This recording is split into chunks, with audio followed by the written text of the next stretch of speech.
সকাল সকাল এরকম টক মিষ্টি আর ডাসা ডাসা আম খেয়ে মনটা একদম ভরে গেল।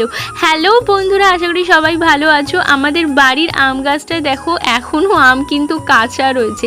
প্রায় সব গাছের আম পেকে গেছে, কিন্তু আমাদের গাছের আমগুলো এখনও সেরকম পাকেনি।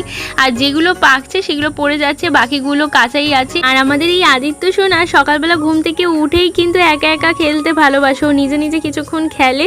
আর অনেক দিন পর আজকে রোদ উঠেছে বলে দুই বাড়ির একসাথে আমসত্ত্ব ছাদে শুকর দেওয়া হয়েছে। দেখো কতগুলো আমসত্ত্ব। আর এটা আমাদের একটা জমি যেখানে শশা চাষ করা হয়েছে। চলো তোমাদেরকে দেখাই। শশা গাছগুলোর অবস্থা সেরকম ভালো নয়, প্রায় নষ্টই হয়ে গেছে বলতে গেলে।